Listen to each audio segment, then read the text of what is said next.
안녕하세요. 구명모 법무사입니다. 개인회생을 신청했을 때 채권사 중에 카드사가 있는 경우에는 카드 사용 내역에 대해서 법원에서 조사를 하게 되는데요. 어느 범위까지 그 사용 내역을 확인하게 되고 또 어떠한 사용 내역이 있을 때 회생을 하면 문제가 되는지 이번 영상으로 설명드리겠습니다.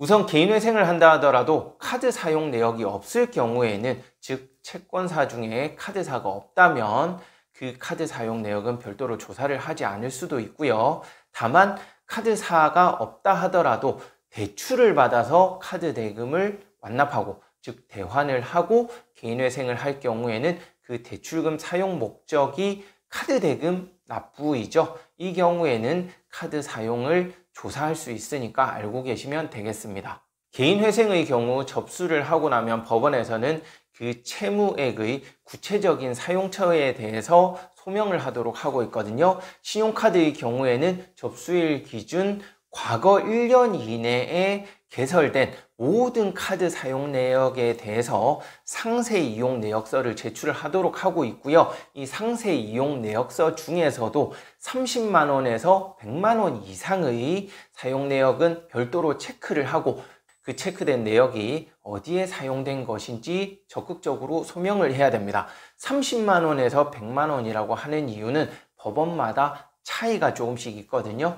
최소한의 금액을 확인하는 법원은 보통 30만 원 이상의 결제 내역에 대해서 확인을 하게 되고, 서울회생법원 같은 경우에는 100만 원 이상의 사용 내역에 대해서만 물어보기도 하니까 법원마다 조금씩 차이가 있다라고 알고 계시면 될 것 같고, 보통은 30에서 50만 원 이상의 이용 내역에 대해서 확인을 하게 됩니다. 이렇게 30만 원 또는 100만 원 이상의 사용 내역을 소명을 하게 되면 법원에서는 그 사용처에 대해서 상세하게 조사를 하고, 그 사용 내역이 지나친 낭비나 불성실한 사용에 해당한다라고 판단되었을 때에는 청산가치에 반영을 하라, 이렇게 명령이 나오게 되거든요. 또한 명확한 소명이 되지 않는 금액도 청산가치 반영 대상이 되게 됩니다. 청산가치라는 말은 제가 영상에서 여러 번 언급을 하게 되는데, 쉽게 생각하면 본인이 가지고 있는 재산으로 본다는 거예요.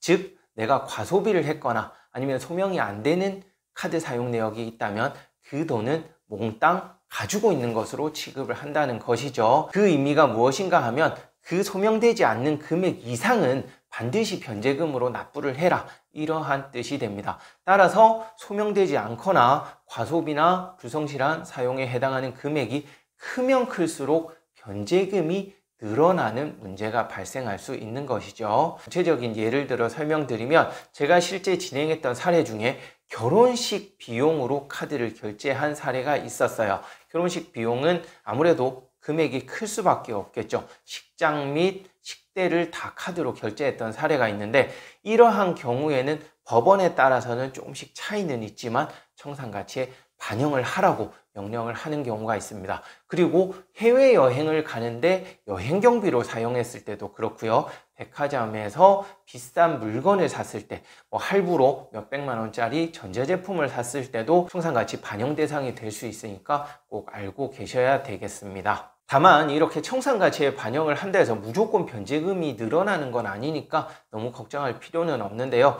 만약 나에게 이 카드 사용 내역 외에도 별도의 재산이 있는 상태였다, 그럴 경우에는 변제금 자체가 상향이 될 수 있습니다. 왜냐하면 기존에 이미 자산이 5천만 원 정도가 있는데 카드 사용 내역 중에서도 추가로 청산가치에 한 3천만 원 정도 반영이 된다. 이 경우에는 총 청산가치는 8천만 원으로 늘어나게 되겠죠.